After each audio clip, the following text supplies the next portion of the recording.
Welcome to the Halliwell Manor. I'm Max. And I'm Tina. And we're here to discuss Season 4, Episode 11 of Charmed. Trial by Magic. Which, weird name for an episode, considering it's all about Paige's boyfriend, fuck buddy, regular friend who she occasionally fucks, getting stretching powers. Glenn, we've met him before. We've met Glenn, yeah. In the past life episode. Yes. He was the one who's like, it would be dumb if I played the prince, get Ben from Buffy to play the prince. Yes. But, yeah, we just watched the trailer for this, which, by the way, we need to start watching the trailers for all the episodes. I bet the ones for Charmed Again were fantastic. Yeah, there's nary a trial in sight in that trailer. It's all about Glenn getting stretching powers, which... Despite the fact that this episode is, in fact... your classic 12 Angry Men plot trailer. Not to do the Buffy thing way too early in the episode, but how did Buffy never do that plot? That's such a, obvious plot for a magic show. That is weird. You know what's funny, though? I keep thinking that Buffy did it because Veronica Mars did it. And they're kind of like the same spot in my head there. Oh, yeah. I used to hear Veronica Mars described all the time as Buffy if no one had magic powers and there weren't demons. Or like Buffy meets Nancy Drew minus magic. I mean, that's not what I did. Yeah, actually, I heard that sometimes. The ones I usually heard were Buffy without magic or Nancy Drew but grown up. There you go. I never read Nancy Drew. I was just going to say people say Nancy Drew but grown up didn't read Nancy Drew. Although we got 2 episodes into that new Nancy Drew show and it was just not good. Yeah, I don't know why it didn't grab me. And I was really expecting to like it because I unexpectedly loved Riverdale, but I guess that's not surprising. Lots of people unexpectedly loved Riverdale. I feel like they did the supernatural thing way too early. Riverdale waited for 3 or 4 seasons before, okay, magic's real. But second episode of Nancy Drew, they're doing seances and stuff. I actually think Nancy Drew suffered because of Veronica Mars. I feel like they probably felt they had to do something other than just be Veronica Mars. Which, I mean, to be fair, that's what you should do. You should just be Veronica Mars. Veronica Mars is basically, it is basically an adaptation of Nancy Drew. Yeah. She's the same dynamic with her dad and everything. Come on. I know, but this isn't Welcome to Neptune. Yes, this is not Welcome to Neptune. A show, by the way, that my mother, who loves Veronica Mars, keeps begging me to do. She really, really wants us to do Welcome to Neptune. We'll have very nice things to say about the first season, and then things will go downhill from there. Well, I was going to say, if we ever did do a Welcome to Neptune, we might only be able to do the first season. I've never seen a show take that steep a nosedive in quality that quickly. Well, see, for me, it's not just the dip in quality. It's fine. It's fine. She gets less confident every season. It's... Honestly, the thing that's unforgivable for me, and I'm just going to say this so people who have seen Veronica Mars know what I'm talking about, people who don't know spoilers, but the most unforgivable thing is the way they retcon a trip to the dentist. To me, that's unforgivable, and I refuse to accept it. That's not retconned in my head. That's still what happened. Charmed. So this episode is a 12 Angry Men episode. Which, it's a good premise, especially for a supernatural show like Charmed. It's a really good plug-and-play stock plot. Yeah. Now, since I actually have a Juris Doctorate, I did go to law school, I feel like people look to me when these plots come up and are like, is that the way that happens? And I want to just say, no, it's never accurate. 12 Angry Men plots are never accurate. In fact, 12 Angry Men, the original, is a really good example of a tainted jury. Because Henry Fonda comes in with outside information that he got in order to, prove a point. It's just... Spoiler alert. Yeah, sorry about that. Yeah.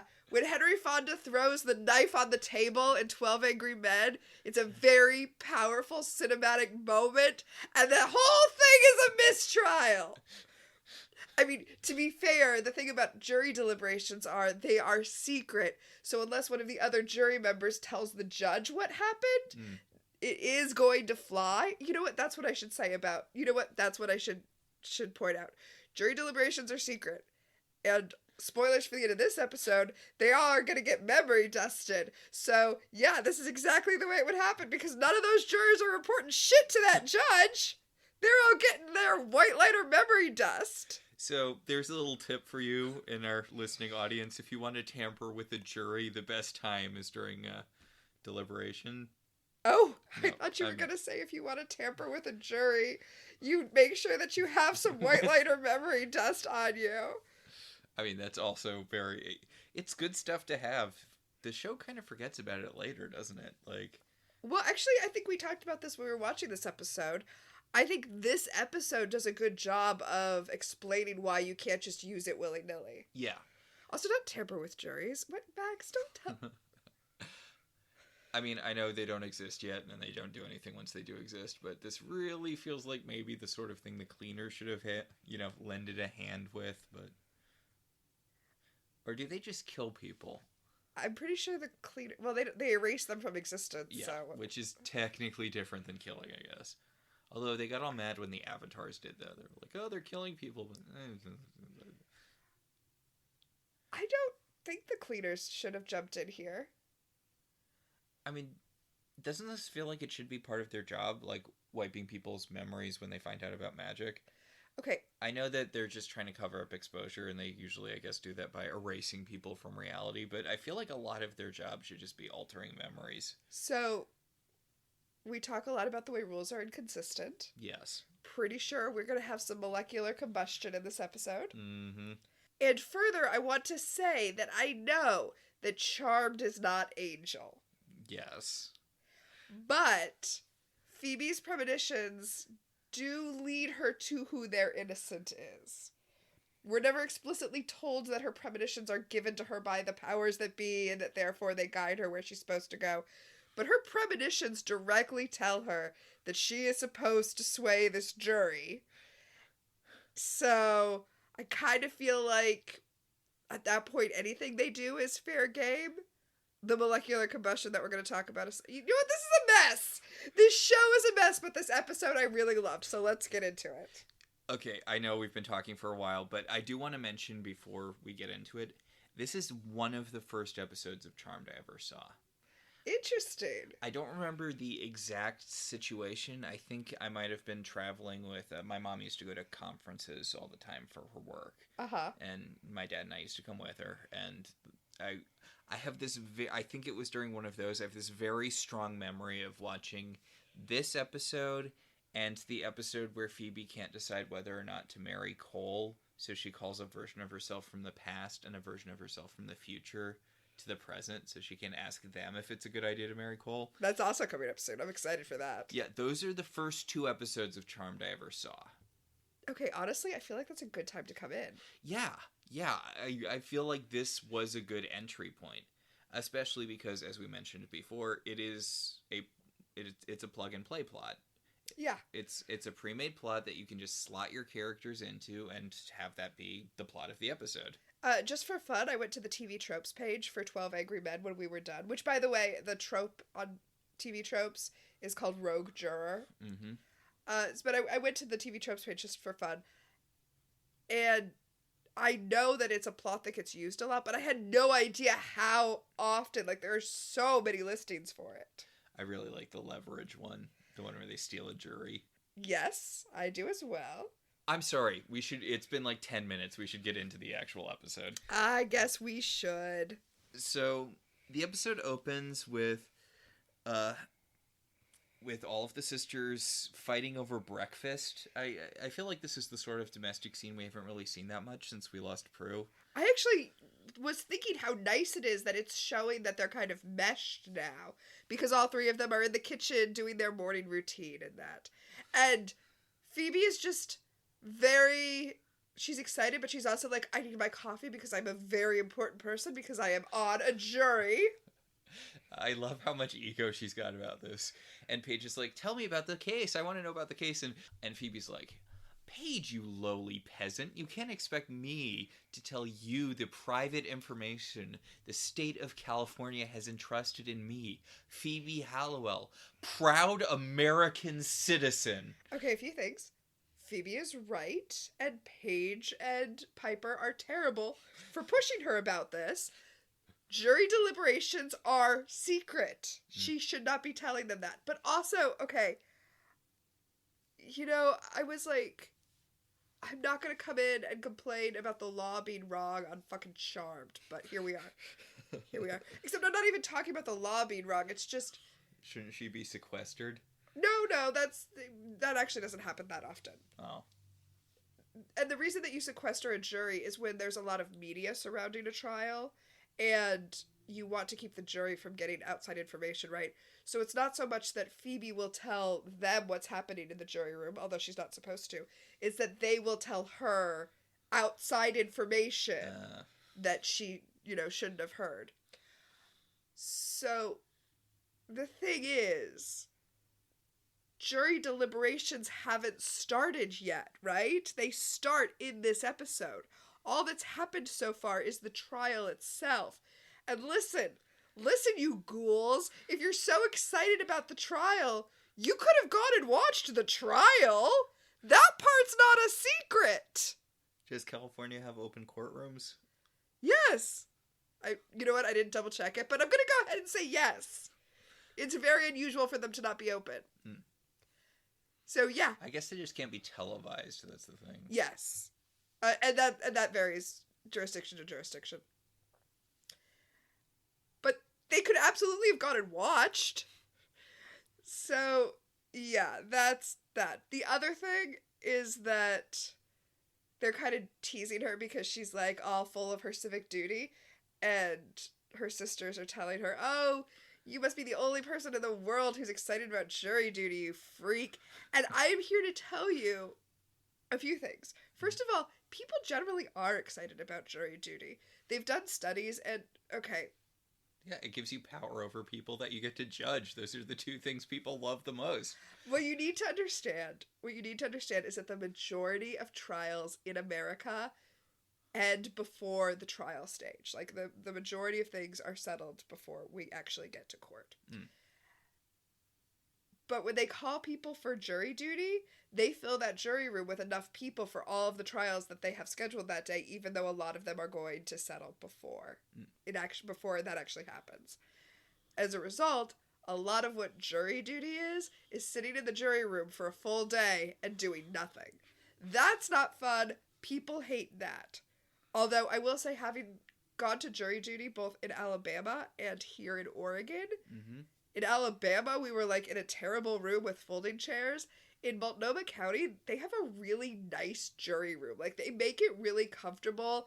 There's like a little library that people have stocked with various like kind of airport books if you want to sit and read if you didn't bring anything. Like, there's Wi-Fi. So last time I was on jury duty, I actually worked from the jury room while I was on jury duty.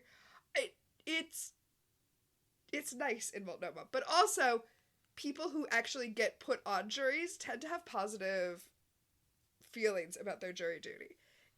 And when people ask me, because if you get a JD, it's like the second most common thing you're asked is, how do I get out of jury duty? And the answer I always give people is, you shouldn't. You should serve. It's your civic duty. And also, you get paid to judge people. Why in the world would you want to get out of jury duty? I've only ever had jury duty once, and I missed it because it was in Connecticut when I was in school in Boston. So I sent in like an excuse form or something where I'm like, I'm not currently in the state. If I've had jury duty since then, it had to have been sent to a house where I don't live because I have not got a jury duty summons. Yeah. Is it still a mail thing? They send it to you by mail, yeah. Well, we haven't gone through our mail, so God knows. I'm sorry, Charmed. We should get back. We are talking about Charmed. We are talking about Charmed. So they're bugging Phoebe for details about the case, and she's like, all I can tell you is that this guy's gonna fry, because we all know how super guilty he is. And yeah. Which. Yeah. Okay. I was ragging on Paige and Piper for hassling her to find out what's going on with the trial. I will say that this is part of the theme of this episode, right? Paige is like, we can keep secrets. You know how the whole thing about how we're witches and we don't tell anybody?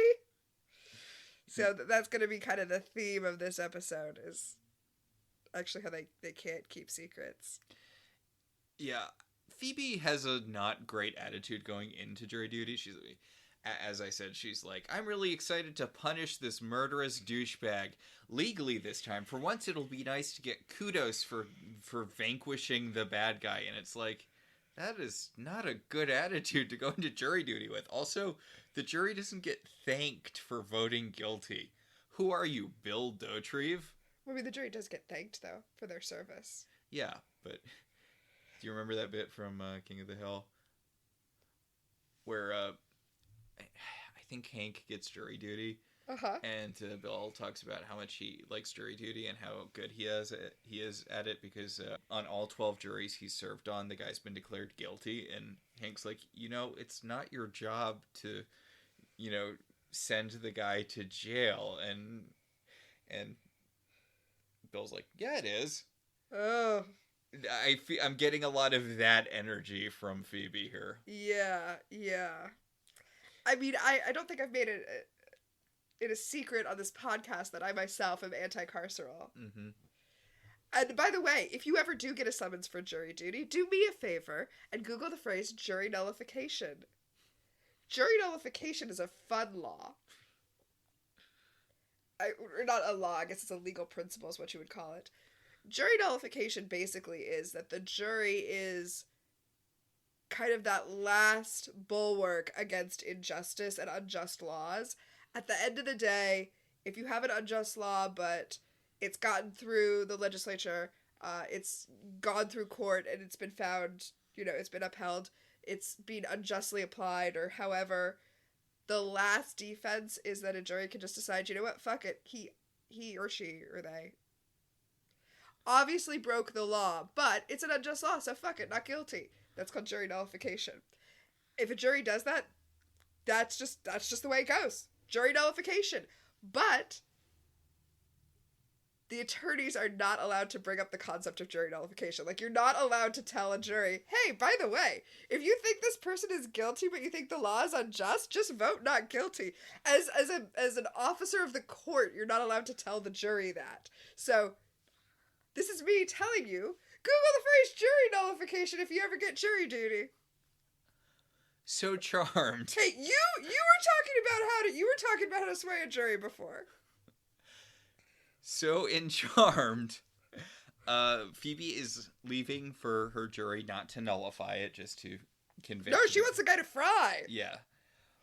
And Glenn enters. We all remember Glenn. It's Glenn. He was that guy from that one episode. He's back from Australia. Yeah, I was going to say he's Paige's sometimes boyfriend, always best friend since childhood. And honestly, I kind of love this kind of relationship where it's like, we are best friends, and sometimes we fuck, and sometimes we don't, but we're just best friends. Yeah, I really wish Glenn had stuck around more. I mean, I know Charmed doesn't really ever have a supporting cast outside of the family. Uh-huh. That's always a thing until Billy, basically. Well, I mean, here we see why. She tells him, because he's going to stay with her. So she's like, yay, go put your stuff in my room. And when he goes upstairs, Piper's like, you can't have mortals stay here. We're fucking witches. Yeah, maybe keep that in mind. I mean, I know it's different, but maybe keep that in mind when you're throwing Wyatt birthday parties in the manor later in the show. Ugh. Like, all of this stuff with... But, yeah, if you don't want to risk exposure, it's probably better not to host people at the manor. Yeah. Okay. We go to the trial, and can we yell about Phoebe right now? Can we just yell about Phoebe? All right. So, this guy that she's so sure is guilty, the reason she's sure he's guilty is because first of all, the victim is his ex-wife, and we know from the world that it's always the husband, right? The husband or the ex-husband. Mm-hmm. But the victim was his ex-wife, and he led the police to her body, and there's no explanation for why he knew where the body was. And the flimsy explanation that he provided is that he had a premonition. And we all know that that's nonsense, right, Phoebe? Well, to be not fair to Phoebe at all because it's bullshit, but to be fair to Phoebe, most seers in this series are women outside of Bo, the Native American guy from the past who's stuck in that time loop thing. And apparently this guy, also I guess kind of Leo when he's an elder, but not really in any situation where that would like come in handy. But seeing into the future seems to be mostly a lady job here. I guess. I mean, no. You don't need to hand it to Phoebe. Yeah, you don't need to hand it to Phoebe at all.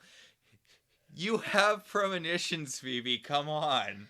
So, by the way, now the prosecutor is passing the dagger that was used in the murder around to the jury, which I feel like is just more prejudicial than evidential. Like, I don't feel... But why is the defense attorney not stepping in when she's like, hey, everyone, touch the knife that guy used to murder his ex-wife.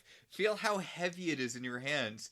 Picture him stabbing her over and over and over again, and the defense guy's not doing anything. Well, the defense attorney, I feel like, is terrible because later on in this episode, when they go and they talk to him to try to figure out what the premonitions mean, he has a very good explanation for who actually killed his wife that turns out to be true, and nobody followed up. Like, I just feel like this guy's not doing his job. Anyway, of course, as soon as Phoebe touches the knife, she has a premonition, or as we would say, a past monition of the murder. Yes, she sees that the guy who stabbed this woman to death has a Medusa tattoo on his wrist, which... So it's on his forearm. It's up by his elbow. Yeah, it's on his forearm. And luckily, the defendant is wearing a short sleeve shirt. And he's stretching just as Phoebe gets the premonition. The past monition. And so she sees that he doesn't have this Medusa tattoo, which is really weird, I feel like. I don't know how modern it is, but Medusa tattoos are usually gotten like by sexual assault survivors as kind of a reclaiming your power thing. That might not have been a thing back in the early 2000s. I know it's a thing with a lot of women's shelters that they have the Medusa head thing, but yeah, it is. I also don't know how old that is, though. I just feel like the Medusa doesn't have anything to do thematically or, you know, or with the guy. Like, it could have been literally anything, and it was a Medusa tattoo. But whatever. I know it's weird to comment on something that's not in this episode, but I feel like it's been a really long time since we've had the 2,000 hours of opening shots of San Francisco. Because the credits happen, and then we're, bam, right in the jury room. Okay, I'm glad you said that. Mm-hmm. I wanted to say one more thing about the tattoo. Okay. Even though it's not going to come up until later. Okay. So, we know... We're going to talk later about who actually did the killing, and this guy was a magician. His wife kept the books for the theater that does the magic shows, and the owner is in league with demons and also stealing money and keeping dirty books, right? So that's who committed the murder. And he's not sure if this guy has a tattoo. How long must he have worked for this guy and he doesn't know whether or not he has a tattoo? Piper sees it immediately. What the heck? So I just wanted to throw that out so I don't forget about it because it's ridiculous. It's ridiculous, but I guess it's necessary to make the plot work. Whatever. Also, no, not whatever. Because also, like I said, later when Piper and Leo go to talk to him, he's like... Yeah, I think the guy who did it is this guy. And it's like, okay, you had the same past monition as Phoebe. You didn't think to look and see if he had a tattoo then? The tattoo you haven't seen in the, 10 years you've worked for him? I guess he did, right?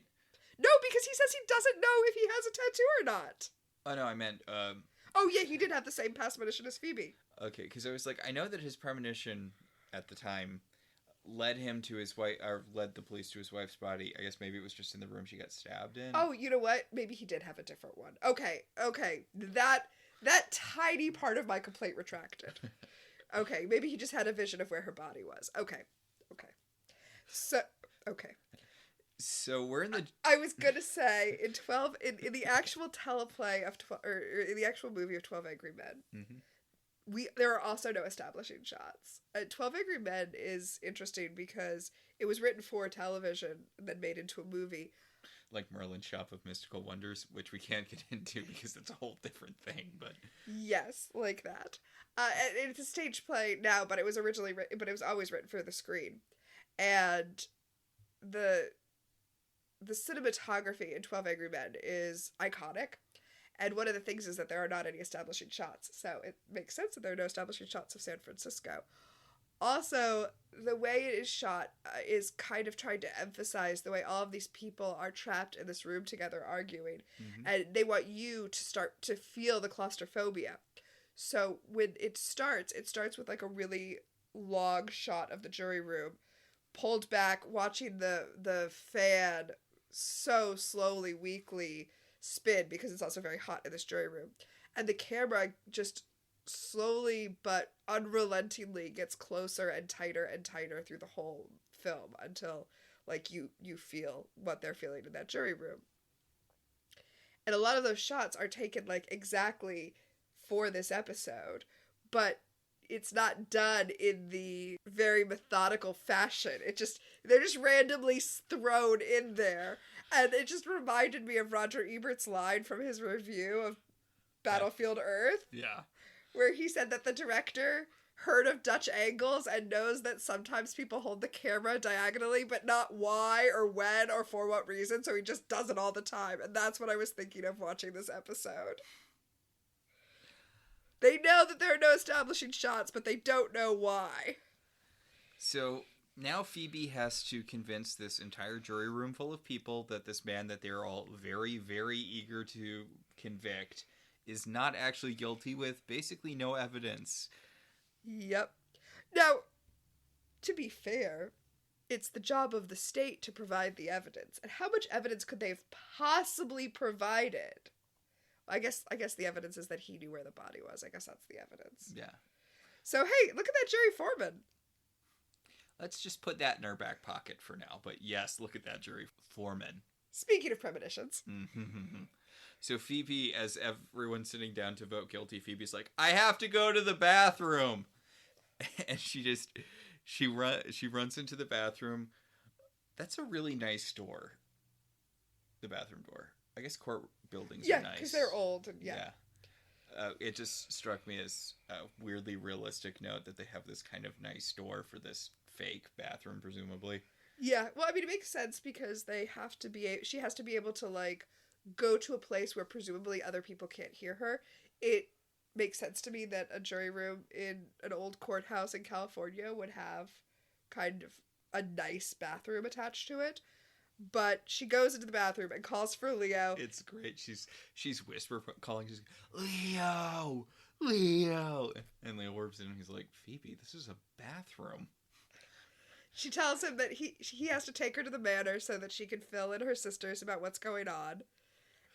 I love that she gives the whole explanation of the, situation. She's like, so the jury that I'm on until Leo teleported me out with his magic angel powers is trying a guy who said that he had a premonition about where his ex-wife's body was.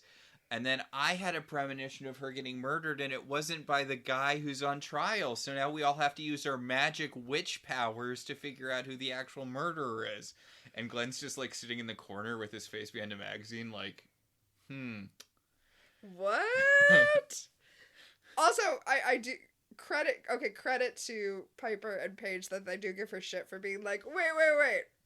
You didn't believe him because his defense was premonitions? Bitch!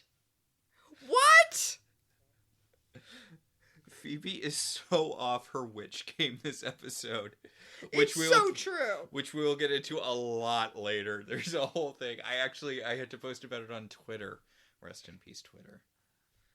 Hopefully not. Hopefully some other company will swoop in and buy it super cheap. No, I don't think so. I think Twitter's done. Which is a shame because, well, let's not get into that. So Paige kind of ushers Glenn out of the room, and Piper grabs Phoebe by the hair and pulls her in and is like, "Go back to the jury room and stall. We'll look for the guy with the goddamn Medusa tattoo." This couldn't have been that long, right? Because Leo orbs her back into the bathroom, and one of the guys in the jury's banging on the door like, "Come out, we gotta deliberate." Like, Well, I mean, it's been long enough that they're concerned about her. They're like, "Did you pass out in there?" So she comes out and she's like, "It's fine. It's just women stuff." I'm sorry, I'm having a revelation here because in order to stall, she tells them that they're going to have to go through all of the evidence twice. And the thing is, you should do that. You're a jury.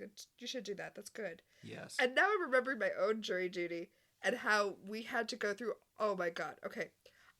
The jury I was on, it was such an open and shut case.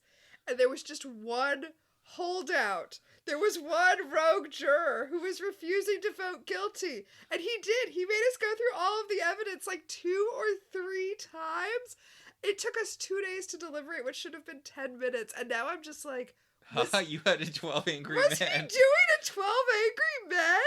Is this a bit? Huh. Because that's some commitment to a bit right there. Huh. I think he might have been doing a 12 Angry Men. So, back at the manor... Wait, I'm sorry. I just my anti-cop, anti-carceral bias won't let me let this go. Okay. One of the things was because there was a taped confession from the guy, and when the cop brought him in and was like, "Listen, man, I'm on your side. I just want to hear what happened. I know what she said. I just want to know what you have to tell us. So just sit down and chat with me. Everything's gonna be fine." And this one holdout is like, "I don't think we should. I think we should throw out that whole confession. The cop said everything was gonna be fine. Everything is not fine." And this is just your reminder not to talk to the cops. So, back in Charmed... Even if they say everything's gonna be fine. Paige is bringing Glenn lunch like she's his mom or something. Like she made him a little sandwich and she cut it in half and there's like a big glass of milk. I mean, I guess it's a nice thing to do for a house guest, but it seems weird. Like, I cook food and bring it to you, and you cook food and bring it to me all the time. but we're not house guests. I mean, I guess it's a nice thing. You should do it even more for a house guest. I guess. It just feels weird to me if there's someone you're friends with for a really long time to just... I guess part of what makes it feel weird is that Paige isn't eating anything. Yeah, I guess, but like he can't go into the kitchen on his own and prepare something. It's not his kitchen, and honestly, it's not really Paige's kitchen yet either. Like it's her house. She's one of the Halliwell sisters, even if not in name. Mm-hmm. So she can go prepare a meal, but it's not really her kitchen. It would be super awkward for him to go make a meal. Yeah, I guess. It's just weird that she's just bringing him I don't know. It feels weird that she's not eating anything. I guess. But she is kind of interrogating him a little. She's like, "So, what'd you hear?" And he's like, your sisters... Enough so that your sisters seem kind of weird. Your sisters, my friend since childhood, apparently. Well, he knows everything that happened. He knows the whole, like... Yeah, but he's like, "This is really weird, Paige. Like, I'm kind of worried about you. I know it's been like 3 years since your parents died or whatever, but like, it feels really weird that you legitimately started talking to these women like a month ago and then you moved in with them. And I've been talking like, because in my last episode I was leaving town for a while and you said that you wanted to stay with your new sisters and not go, explore the world with your best friend. So I feel like you've been pulling away from me and I want to know if something's going on." And Paige is like, "No." Okay, so he really reminded me of Andy here, actually. And I appreciate that he wasn't like, "Witches? What?" Instead, he was like, "Oh, these women are in a cult, Paige. Paige, you are in a cult now. Do we need to, like..." Well, we haven't hit that yet, right? Right now, he's just suspicious of them. Yes, but his suspicions are grounded in, like, "Oh, okay, I got it. Occult shit. Like, this is all real. This is true. and maybe Paige shouldn't be messing with it. So, like, he understands that he's not this huge skeptic. He's just like, oh, Well, yeah, let's get out of here. To be fair, for the first, 3 episodes, Andy was very into supernatural stuff and totally believed in it before they decided to... Oh, that's the part I meant that reminded me of Andy. Yeah. Not the weird skeptic thing he did later. No, I was actually thinking about that pilot episode. You fought a Wendigo, dude. And in that episode, everyone was just like, yeah, Wendigos exist. Like, the FBI lady, who granted was a Wendigo, but she came in and she's like, yo, I'm hunting Wendigos. And you were like, cool, yeah, that's probably what's been attacking people. And then suddenly you're surprised witches exist. I mean, honestly, what happened is they'd written themselves into a corner because in that very first episode, he's like, yeah, Wiccans, it's a real thing. Look it up, Daryl.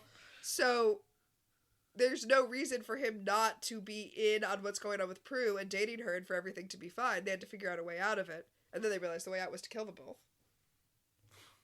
Wow. That's what happened. Yeah. Not wrong. Anyway, Paige is going to work. Yeah, Paige is going to work, and she's like, okay, Glenn, I'm going to leave you here. Don't go up in the attic and read any weird-looking books you might find. Don't let my sisters turn you into a frog. I mean, that's how it's going to happen, but that just seems like a witch thing, right? Oh, well, it's definitely a later season's Piper thing. But Piper comes up, and she's like, Paige, you can't just leave your guest alone in the house. That would be rude and unwise of you. And Paige is... And Piper and Leo can't keep an eye on him because they're going to go have Daryl get them to talk to this guy who's on trial. Yeah, they're like, we have to go do something not suspicious, like talk to a murder suspect, but maybe don't leave Glenn, your friend, alone in this house. Maybe stay home with Glenn and don't go to work. Okay, we have to go do something that's not talking to a murder suspect. Bye. So they go down to the jail where this guy's being held. The defense attorney is like, the jury is already in deliberations. Only a miracle could save him now. And I'm like, you're a terrible defense attorney because nothing can save him now. You're done, dude. You had your turn and it's over. I know. I mean, I guess that could be an appeal, but you know what I mean. I know that reopening a trial at this point is massively unconstitutional, but I just can't say no to kids. That's a Simpsons reference. But yeah, he's like, are you just journalists looking for dirty little secrets? The defendant is like that. Yeah, the defendant is like, are you journalists who just want to publish my dirty laundry in your filthy newspapers? And they're like, no, we're from a very powerful group of very connected people who have your best interests at heart, which, Jesus Christ, phrase that more sinisterly. Oh, I said that there was no real evidence to convict this guy. I forgot the part about okay. Did we talk about the fact that this guy is a stage magician? In addition to having premonitions, his day job is that he's a stage magician. Whose big thing is throwing knives. Whose big thing is throwing knives. And one of the knives that he throws is what was used to murder his ex-wife, who he was on good terms with. Again, just like with Paige and Glenn, I like the kind of dynamic where it's like, yeah, we didn't work out romantically, but we're still super good friends. Yeah.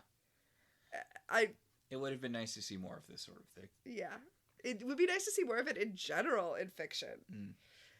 So, yeah, he says that the club owner was cooking the books. His wife was like an accountant. She must have caught on.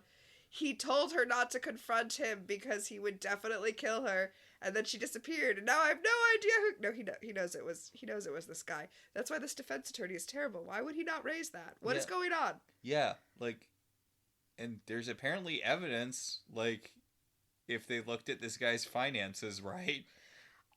I mean, I guess demons are helping him cover that up somehow because this is an episode of Charmed, so there needs to be demons. And I mean, I don't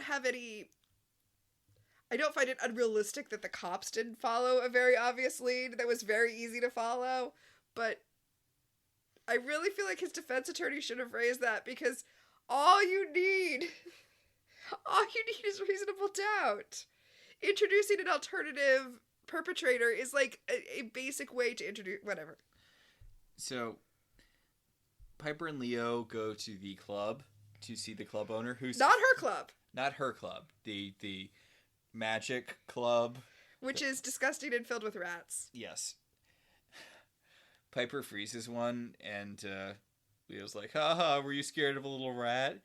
That's so womanly of you, you woman, you. And Piper's like, look, you're just lucky I didn't blow the thing up. And then unfreezes it. So the club owner storms in like, who are you? This is my club and you shouldn't be here. By the way, his shirt sleeves are rolled up and his Medusa tattoo is clearly visible. I like how he points directly in their faces. So the tattoo is like right up against Piper's face. He's like, get out of my club. We're closed. And she's like, oh, it's a murder tattoo. In the other hand, by the way, he's holding an accounts book. So like he's just like... Just the fact that he's like, yep. This is the tattoo that I was showing off in the premonition when I murdered that lady. And right here in my other hands, all the motivation, all those cooked books. Back in the jury room, Phoebe's like, I don't know why you people aren't willing to look at the evidence before we convict a man of murder. And they're like, we did like twice. There's so much evidence. There's not really that much evidence, though. Yeah, I mean, it's mostly... I don't know if that's circumstantial, the premonition thing. The knife thing is definitely circumstantial. Like, if just to throw this out there, mm-hmm. Circumstantial doesn't actually mean like therefore we throw it out. It only means like take it into like in the totality of the circumstances, and it does appear to indicate a certain thing. Yeah, no, but that's what I mean. Like. Yeah. The fact that she was killed with one of his knives, and the fact that he knew, less so the fact that he knew where her body was. I mean, that's pretty big. Although, I don't know. I was going to say, why would he go to the police and lead them to the body? But I guess people do strange things when they commit murders, especially murders that are murders of passion, which this would have been, but whatever. I just want to say on my own, like, 12 Angry Men moment, mm-hmm. we had... a recording of a phone call where she was on the phone, where the victim was on the phone with the perpetrator discussing the assault, and then him confessing to it on videotape, and then several witnesses of the assault, and it was like, and we still had that guy Henry Fonda eating up out there. So Phoebe's like, well, you can't vote guilty because magic exists. And they're like, what? And she's like, yeah, the premonition. It was probably magic because magic's real. Don't you all believe in magic? And the foreman gives her this, like, death glare. Okay, I'm watching this and I'm going, this is San Francisco and you have 12 people in a room and you're telling me none of them believe in magic other than Phoebe? Well, she zeroes in on this one. She's like, you have an angel pin. What does that angel pin mean? And the one's like, well, it was a gift from my mother. I guess she thought it would protect me. And Phoebe's like, ha, you believe in magic. You can't vote guilty. Ha ha ha ha. I mean. So what's funny is I spent this week at a training for people who hear voices. Mm-hmm. Or, to deal with people. To work with people who hear voices. Work with is nicer than deal with, I think, yeah. And one of the things that they talked about at the top was, okay, but what non-conformist beliefs do you have? So they asked, they were like, safe space, who believes in telepathy? Who believes in aliens? Who believes in angels? Who believes in, Yeah. And that's essentially what Phoebe's doing. So she's like, she sees Leo, like, winking at her and waving his arms from the bathroom, and she's like, I have to go to the bathroom again. So she runs into the... They try to stop her, and I'm just like, this woman clearly has IBS. Let her run to the bathroom, for God's sake! I mean, she doesn't, but that's what I would assume. Yeah, I mean, I would honestly assume that she was buying time, but if she did have IBS, that would go very poorly for you. I mean, the speed with which she was running to the bathroom, I was like, she needs to get to the bathroom. So she gets there, and Leo and Piper are sure that this guy did it, so they're gonna use their magic to scare him into a confession. Okay, let's go back a few years to, I think it was season 2.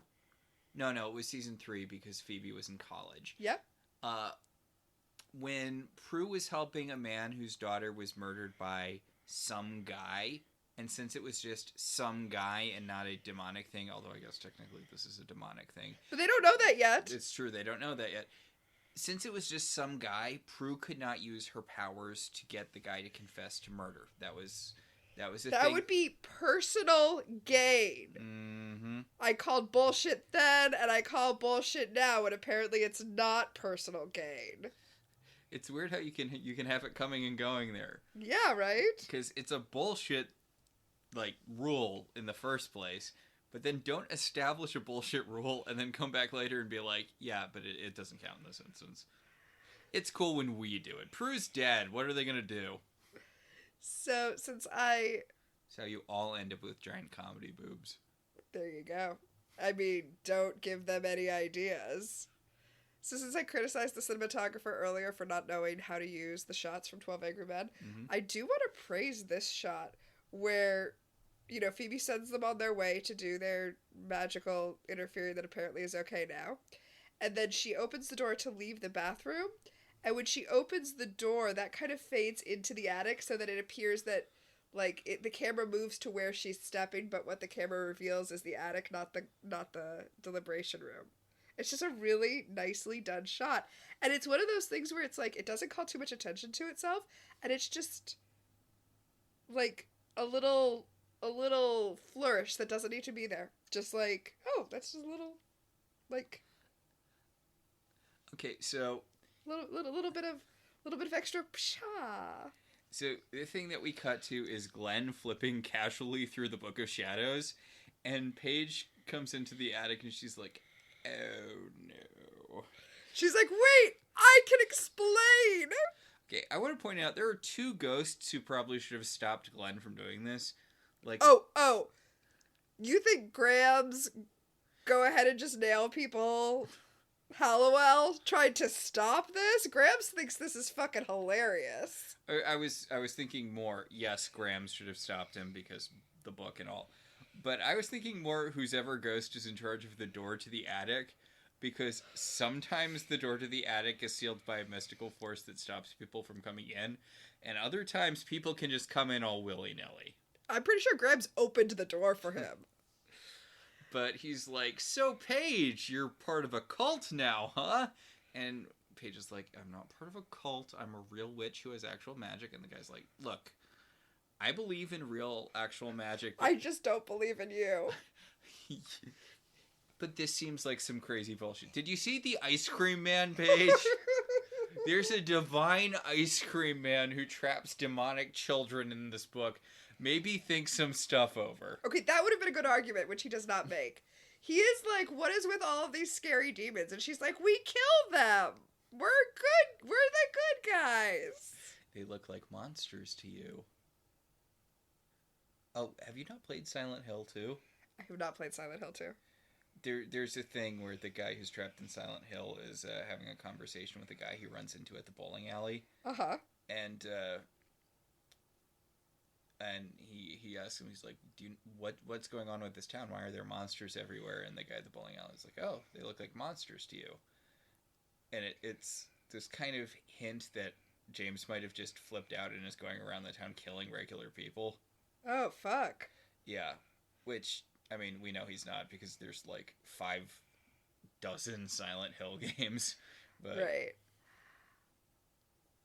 So... Paige decides she's going to prove to him that she is a witch. I was going to say prove to him that magic is real, but he already believes that. She just needs to prove that she is in fact a witch and not part of a cult. Although those things aren't mutually exclusive. Yeah. So she reads a spell in the book that's supposed to open his mind, except they don't use the phrase open your mind, which is an actual phrase that humans say. Stretch your imagination. Which is not a thing people say, but I guess they needed to phrase it that way so that what's going to happen can happen. Except that what happens now is that Piper and Leo burst in and are like, what the fuck, Paige? Also, the spell gives him Mr. Fantastic powers. Yeah, we don't see that yet, but that's what's going to happen. It gives him Mr. Fantastic powers. Because it stretches. Because it said stretch your imagination. And apparently his imagination are in his arms. Leo and Piper are like, we don't have time for this bullshit. Well, Piper's really mad at Paige. Piper's like, I thought you said you locked all the doors. And she's like, I thought you meant all the outside doors and not the door to the room with the magic stuff in it. And Piper's like, why would I mean the front door? We never lock the front door! So Paige is in big trouble. I love how Paige is still arguing about this. She's like, he's my friend. It's fine. He's not going to tell anyone. And Piper's like, well, I just want you to know that if we have to kill him, you're going to have to bury him in the backyard next to Andy. So the faces that they're making at each other and the way they're kind of squaring off, I almost feel like Holly Marie Combs is excited to finally have somebody who can do face acting with her. Oh, ouch. I mean, yeah, you know what I mean. Yeah. So, in the jury room, Phoebe is Chicken McLosing it. Like, she's like, there's not just angels, there's also cupids and sewer demons that steal the eyesight of children and angels and the whole jury's looking at her like she's completely lost it, which, fair. The foreman calls the bailiff and is like, can you tell the judge that we have a juror who needs to be replaced with the alternate, please?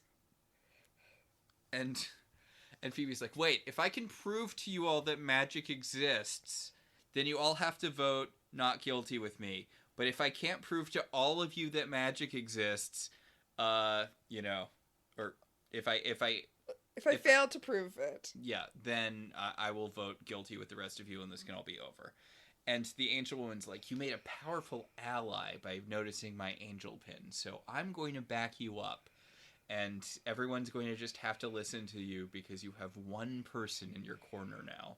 The bailiff, of course, is listening to this and going, it is so good for the American people that they don't know what happens in jury rooms because they would lose any shred of faith they have left in the system. Yeah. Like, seriously, the bailiff should not be listening to any of this. Yeah, the bailiff is just kind of hanging out behind the foreman. Like, and the foreman's like, okay, deal. If you can prove to us that magic exists, this guy's in the clear. Hey, bailiff, we'll call you back later. And the bailiff's like, thanks. Actually, it's worse than that, because Phoebe's like, wait, I need you to go bring me a sage stick and an eye of newt and a bat wing. I mean, no, she just asked for a sage stick, but I'm like... And some incense. And some incense, and it's like... Oh, and 12 white candles, I think. Okay, that's not... He shouldn't be doing that. That is not his job, ma'am. That is true. And to be ambiguously fair, I believe these are the ingredients we saw Grams using when she was doing the ghost summoning spell to talk to Patty. Oh, I was more thinking he shouldn't be getting those things. No, he definitely shouldn't be getting those things. But those are the that's sort of the spell that's definitely the spell that Grams used to talk to Patty in that one flashback episode. Yeah. But we see Piper just using the incantation near the beginning of this season to call Grams forth. Like... Yeah, although I feel like Piper has a little more power at that point. She's in her, like, throes of depression moment. Yeah. I mean... Also, we know that Grams can come and go as she pleases. Yes. Okay, so I just had a total... I'm just putting this out there. We have seen 2 witches manage to successfully do this spell on their own. Yes, that is important. One of whom is not even one of the charmed ones. That is important to put out there. I'm sorry, I just had an image for how it should have ended. Mm-hmm. Instead of asking the bailiff to get that stuff, because that's not his job, the bailiff should have left, the door's closed. And she's like, wait, I need a sage stick. Leo! And then Leo, orbs in, and she's like, Leo, go get me a sage stick! And then he, orbs out. The whole jury room's staring at her. She's like, oh, that's not the magic. He's just an angel. Don't worry about it. Okay. A, yes, definitely. B, something that does not occur to her at literally any point. Phoebe, you can levitate. What's funny is, I guess spoilers, but she loses her levitation later. So I was like, wait, can she levitate at this point? Yeah, she can levitate! Yeah, this is during the brief window where she has an active power that she can show off that isn't like her empathy. You know, they did it so seldom, and then they were so fast to take it away from her. I suspect that they were never happy with the effect, and they tried to make us forget that she could do it. Yeah, I mean, she doesn't really use it all that often. Like, No, that's what, and the effects never really looks that good. That's what I think that they were like, I don't know why they chose levitation for her. I mean, I know we've talked about this a lot, but it's a very odd active power to give to Phoebe. yeah. None of their active powers make sense. Except possibly for Piper's. If you think about the way that her active power isn't, or her secondary power rather. You mean their secondary? Yeah. Because her secondary power isn't really a secondary power. We learn that she changes the rate the molecules move, so she just speeds them up instead of slows them down, which is what she does at the club. Yes. Look at that transition. There you go. Yes. Piper orbs into the club and just starts blowing up shit around the guy, and she's like, confess to murder, or I'll blow you up. And she's just blowing the shit out of the club, and Paige is like, this is kind of inelegant, and Piper's like, fuck it, don't care, we're just all in on this front. Admit that you murdered that lady or I'm going to kill you with magic, which is real. What Piper doesn't know is that this guy knows magic's real because demons are helping him embezzle. Why? Because so that they can fund their uprising to fill the hole left by the source. That's actually the explanation we're given. And the source isn't dead or anything. He's just, I know he's weaker now and he's been embarrassed a whole bunch, but like, did we skip over it earlier or does it come up? The reason, no, I guess it comes up later. The reason demons need funding.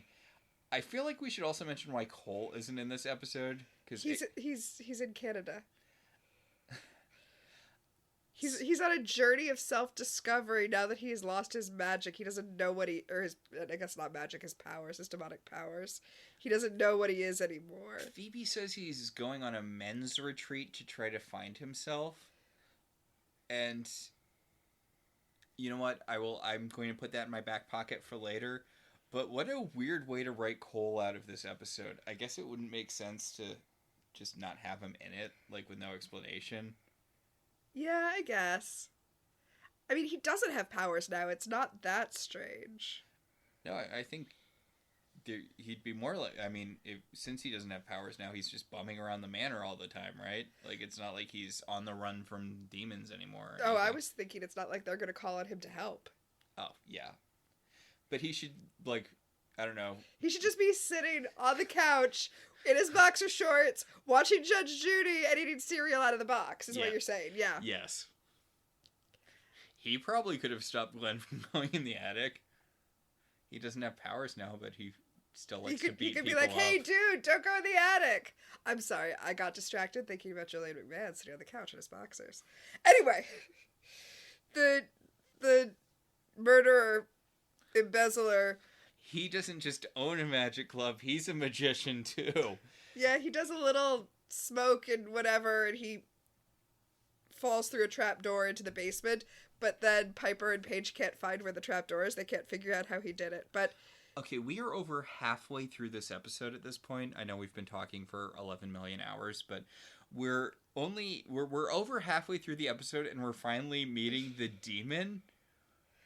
Well, It really is. They literally did just need to throw a demon in there so that it was okay that Piper and Phoebe and Paige used powers to get this guy off of. I don't think that they needed that. I legitimately think that this could have just been the powers that be were like, or the elders in this case, I guess, were like, yo, this dude's a precog that needs help and White Lighter sucks. So he could have been a future White Lighter. Yeah, they love going to that well all the goddamn time. They do.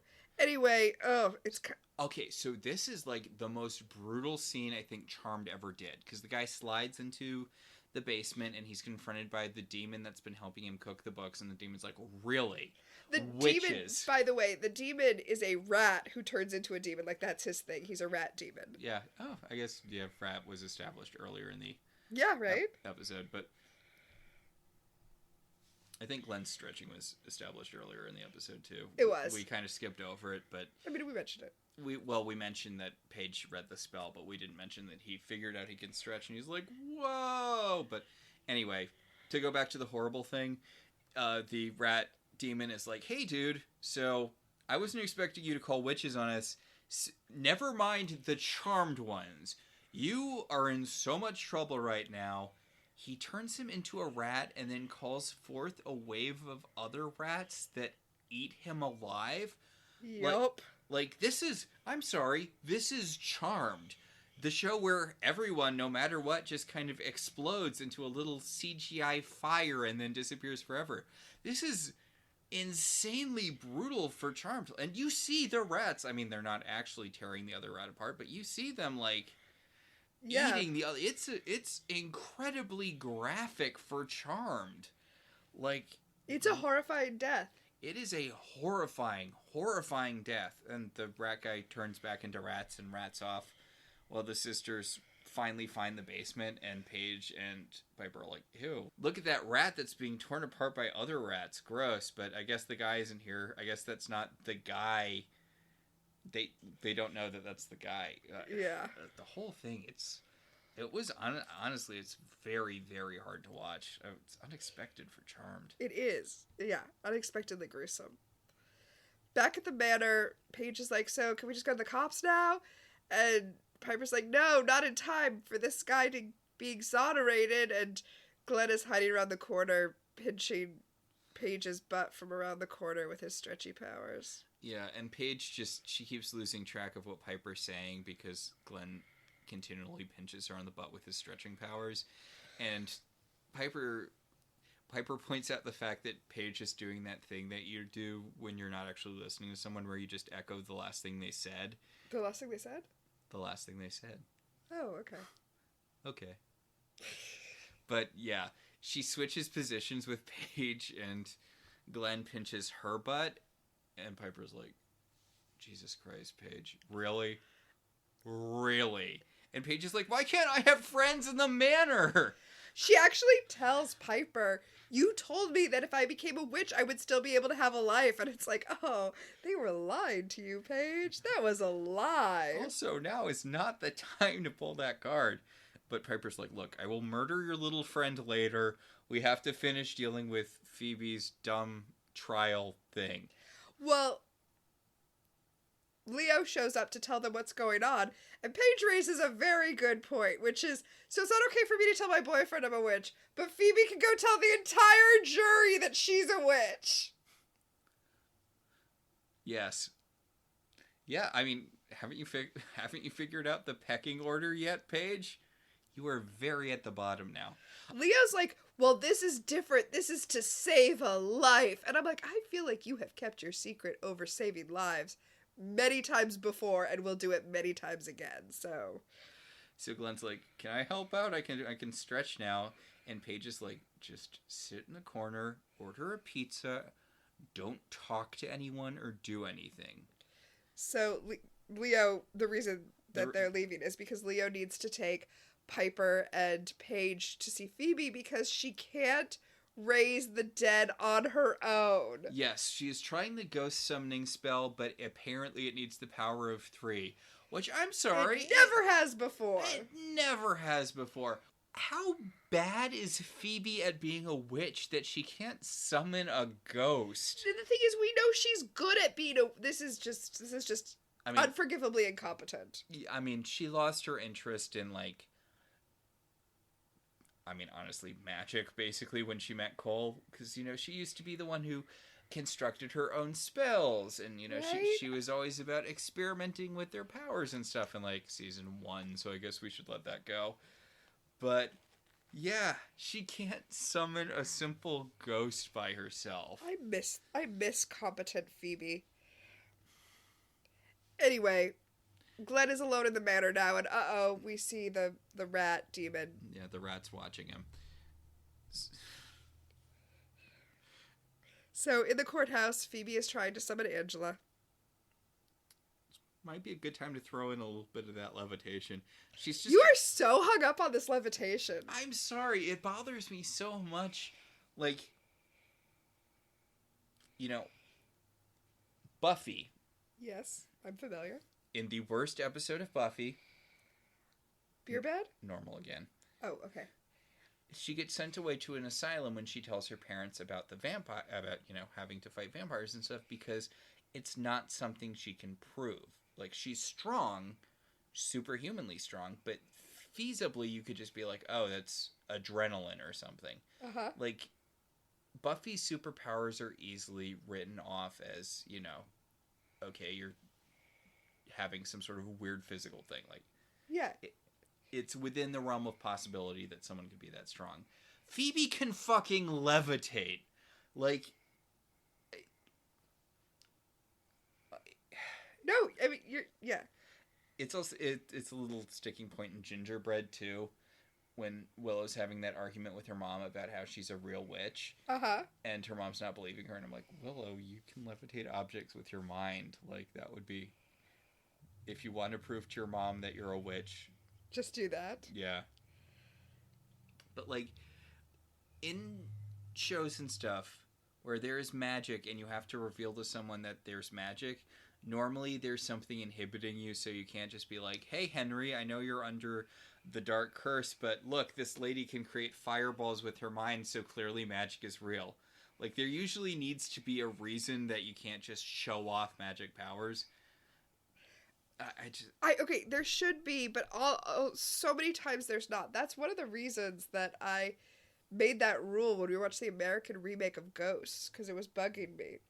My rule is that if you have that kind of like, oh, this person sees ghosts, or oh, this person has magic, or whatever, the rest of the cast has an episode and a half max that they get to not believe it before I'm like done with them. Yeah, I mean, that's why it was way easier to get into the British version, because her husband believes her within the first episode. He's like, oh, okay, you see ghosts. That makes sense to me.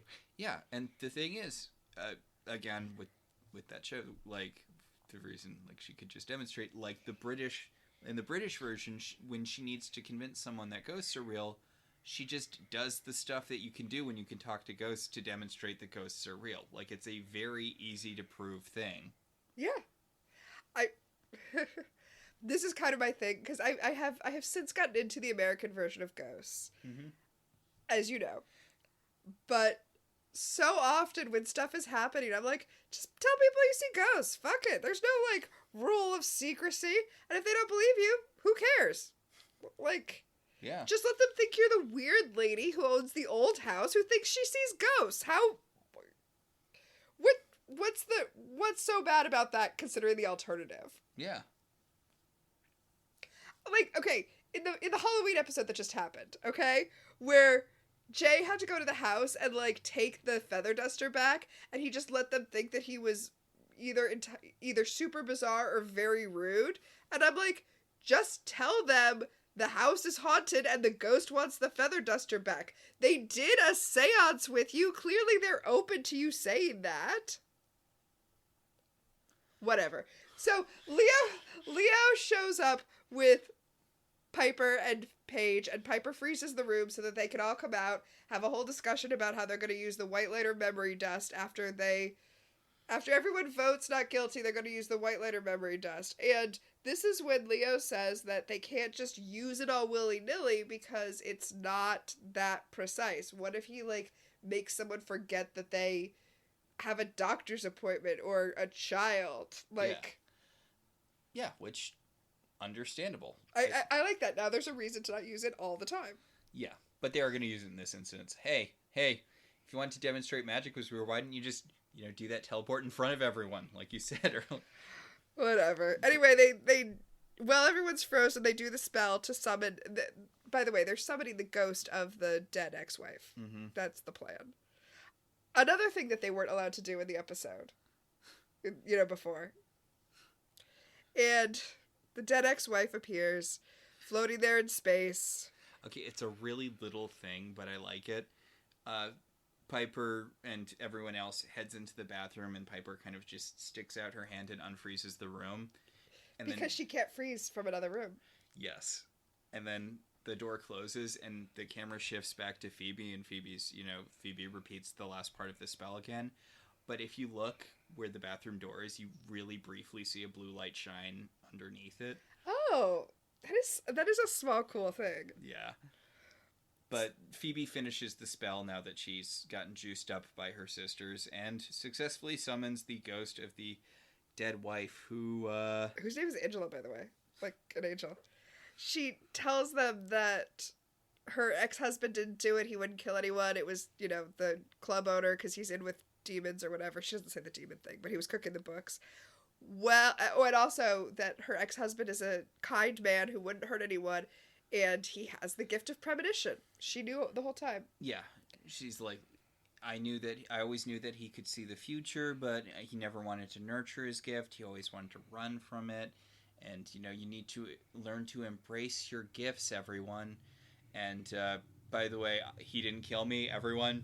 He didn't kill me. And this one guy in the jury's, like, waving his hands through her, and he's like, I don't see any wires. Where are the wires? And I'm like, okay, but this wouldn't be done with wires. The way that this is happening, if this was a trick, it would be a Pepper's Ghost illusion, which is actually a really cool trick. You should just read the Wikipedia entry for how it's done. It's very complicated, but it's very cool. It's very cool, and it's what they use it's an old trick, but it's what they use in the Haunted Mansion at Disney to do the ballroom ghost scene.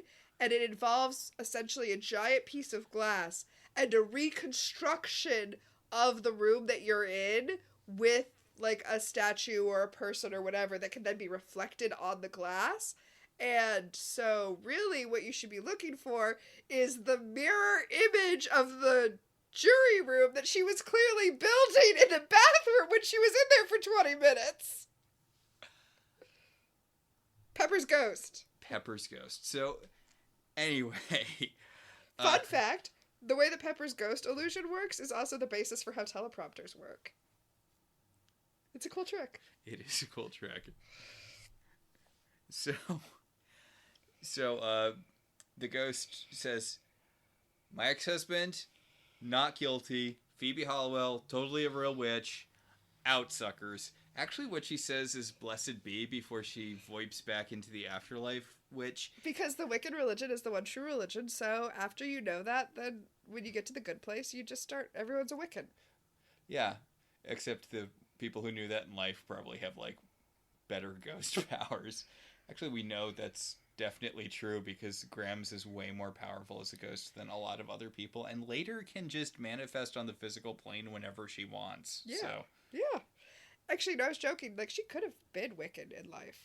Yeah, because I had the same thought where at first I was like, it's weird that she's signing off with blessed be, but then I was like, oh, she knew her husband was a witch. He wasn't a witch, he just has a power. He has a power, but I feel like that would kind of lead you into a more spiritual realm. So I would accept her, even pre-ghost, probably maybe being into this sort of thing. Yeah, I you know what, I was joking about people becoming Wiccan after they die, but no, yeah, I think she was probably Wiccan. Yeah, I'd be here for it.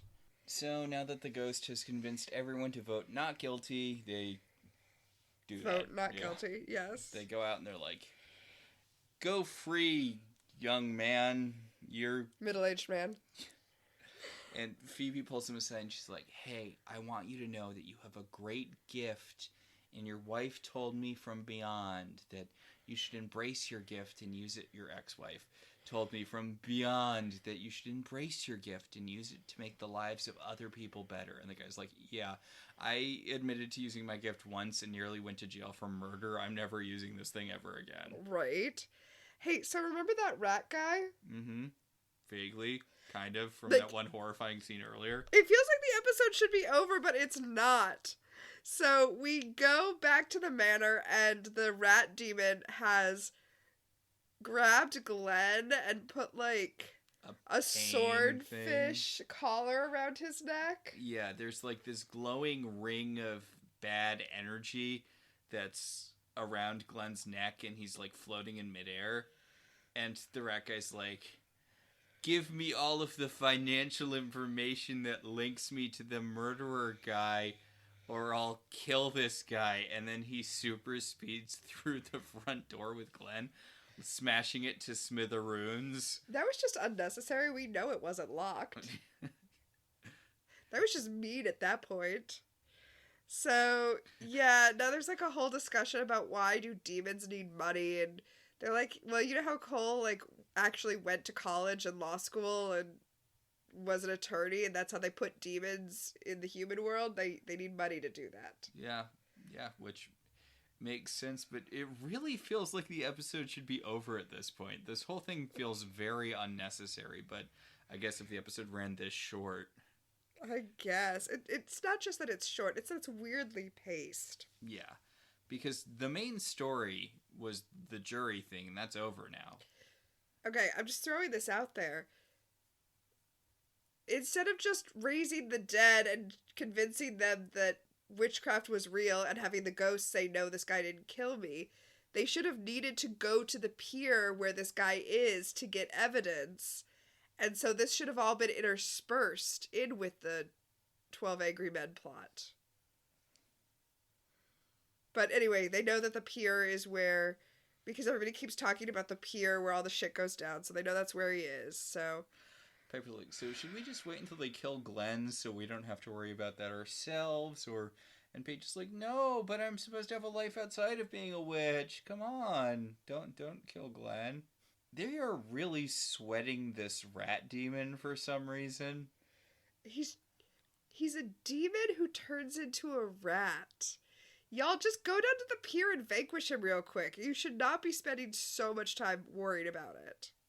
Also, they don't know that the guy who actually killed the ex-wife is dead. Right.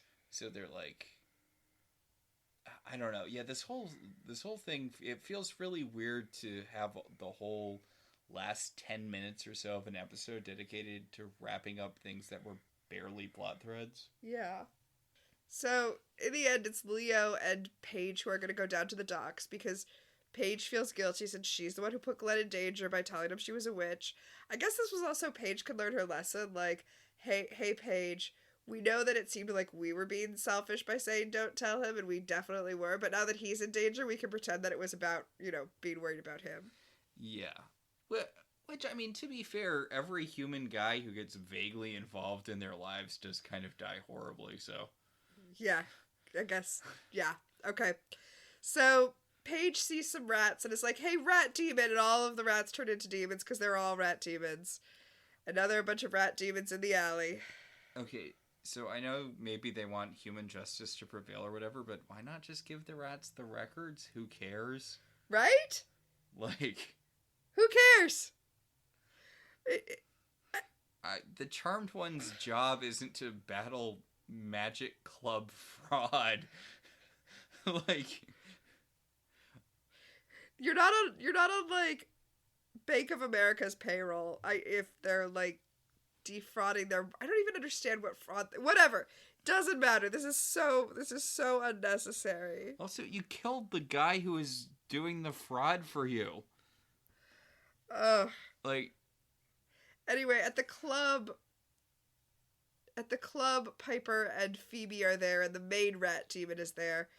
And he's like, what if I just kill you and take the records? And they're like, we're the Charmed Ones, motherfucker. And he's like, but what about this random man I found in your house? I will definitely kill him. And they're like, God, if we let him die, Paige will not shut up. So, okay. So they hand him the tape with the records on them. It's the confession. It's the confession that Wilkes was the name of the club owner. It's the confession that Wilkes gave. But, okay, why do the Charmed Ones care? Why do demons care about a confession? Oh, I'm sorry. Paige went to talk to the rat guys' bosses about exposure or whatever. That's what they were doing with the other rat guys. Because once he gets the confession, he's like, I'm going to kill Glenn anyway. And then he randomly bursts into flames because the rat guys' bosses were like, he was revealing too much, I guess, or whatever. Okay, I'm going to do another how it should have ended here. Because here's the deal. The sisters don't want to be exposed to the human world. The demons don't want to be exposed to the human world. How about if everybody just, like, quietly puts their shit down and turns around and walks away just for right now? So the rat guy's boss or whatever undoes the pain ring on Glenn, and he's like, I guess we'll call this one a draw for now. Oh, the thing I just said? Yeah. And everyone's like, what was the point of this? By the way, we also killed that guy, so you don't have to worry about that. Like, It's an ending. it's an ending. So yeah, now Glenn knows that they're witches, and he's like, okay, I guess that's okay.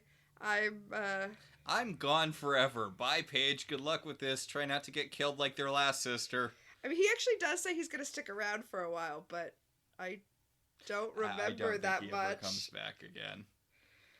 Uh, Which is too bad, considering how dismissive we've been of Glenn's plot, because it was barely a plot. but I like this relationship. Yeah, Glenn, personality-wise, he's fine. Like, I guess the main thing we got out of him was the butt pinching, which isn't great, but, like, he's not offensive or whatever. He's fine.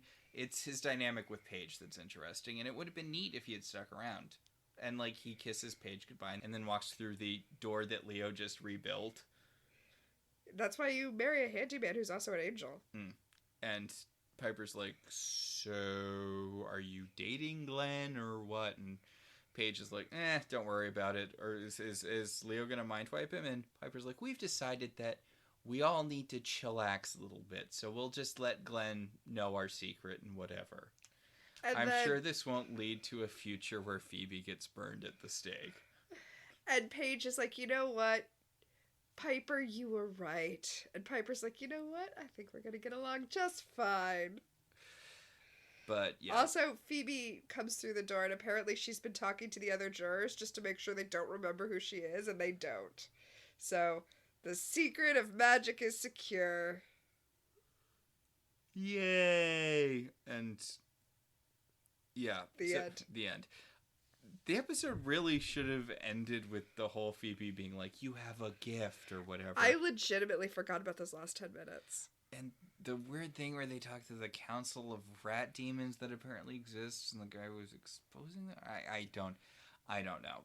It's mostly a good episode. Yeah, it really is. I know we were smack talking and going on long tangents in this one. I actually think we went on a lot fewer tangents than we usually do because this was a good episode.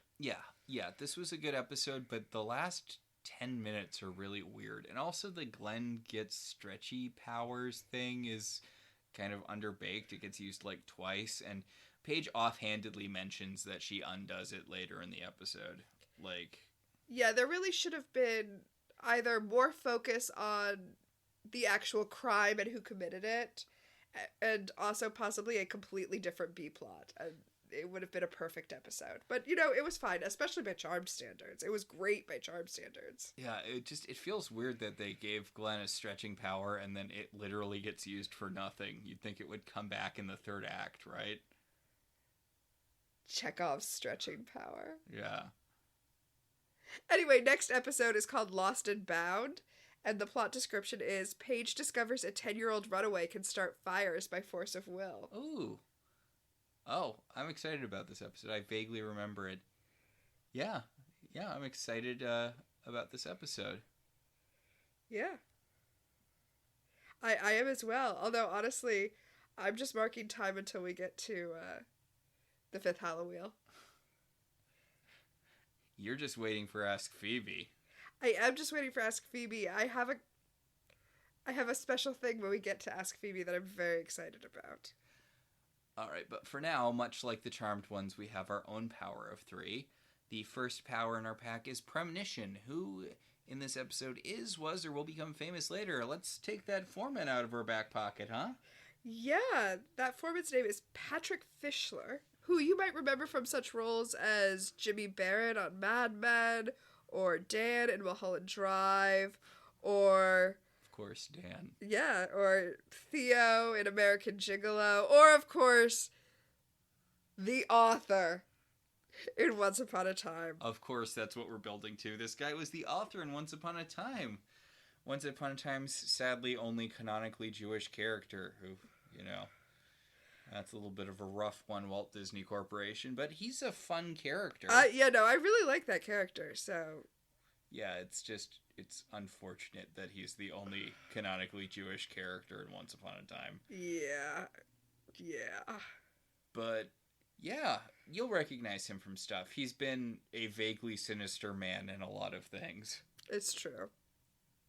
He's got that kind of like... I feel like... Okay, this isn't... It's weird because this isn't any of the other roles I named, and it's definitely not the role he played on Once Upon a Time.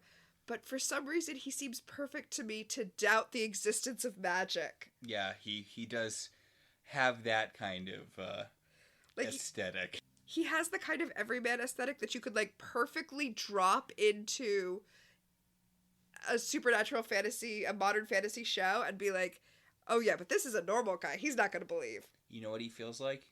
He feels like the dad in an 80s fantasy adventure movie.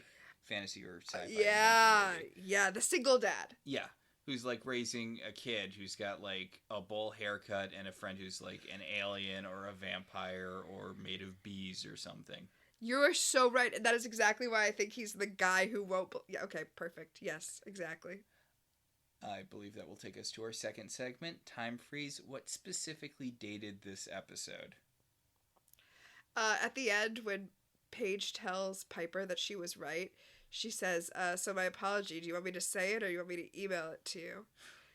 Email? Send me a text, Paige. Okay, Grandma Dinosaur. Slide into my Instagram DMs. Honestly, I feel like angels were kind of hot at this point. Okay, this is weird and I don't know if I can back this up, Mm-hmm. but I feel like Willard was the movie with the rats was recently Right. was recent enough that this was not a reference to, but like was in the zeitgeist. Wasn't there a remake with that like guy who is it Crispin Glover? He was the creepy guy from the Charlie's Angels movies. It's the remake that had recently happened. Yeah. Yeah. I don't know when that happened in relation to this episode, but Yes, Crispin Glover is the creepy thin man in Charlie's Angels. Also, he's George McFly in the first Back to the Future movie, but not either of the sequels. Also, he like beat up David Letterman on the Tonight Show or something. oh, I didn't know that. Good for him. Okay, Crispin Glover's a weird guy. He's a weird guy in real life. And yes, he was in Willard. And Willard came out in 2003. So never mind, Willard hasn't come out yet. Huh. The rats thing really feels like a reference to something. And I know there was the earlier Willard movie, but Yeah, but that was way too old. yeah. Was the person who decided to remake Willard, were they watching this and they were like, hey, rats, there's a thought? That's it. Rats! Anyway, that's all I have. God. And all I have is not a real thing, I guess.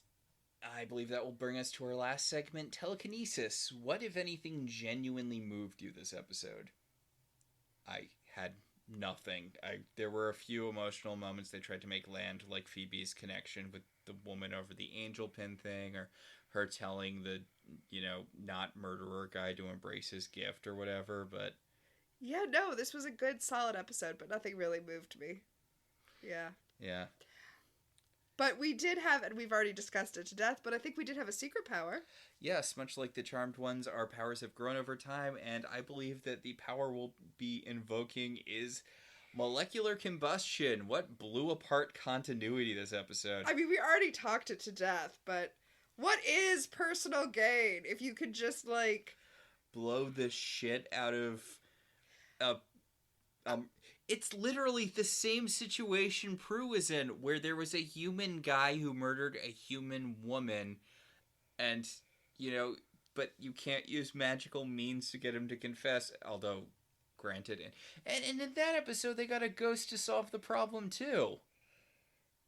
But she had to find an unrelated ghost to freak the guy out. So, okay, maybe...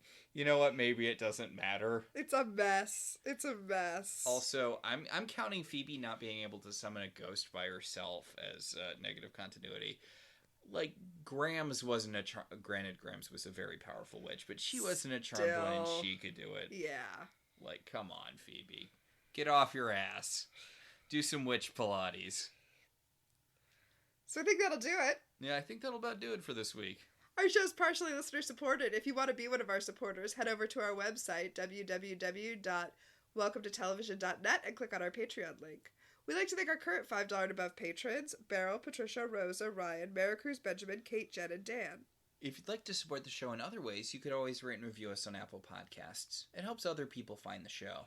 If you want to talk about this episode or any episode of any television show, you can email us at ilovetelevisionzines@gmail.com or tweet at us, although who knows by the time this episode comes out, at ilovetvzines. Fingers crossed on We'll Twitter see. still existing. We'll see. I just got into it like 2 years ago. It feels unfair to have it taken away. I know my account is much older than that. I made one in college and then proceeded to not use it for 18 years or so. You know, I had a Not Tumblr. 8 years. God. I had a Tumblr for us that I haven't used in forever. I guess we'll go back to Tumblr. Find us on Tumblr, folks. I'll give out the link later. I'll put it on Twitter. So Until next time, I'm Max. And I'm Tina. And this has been Welcome to the Halliwell Manor.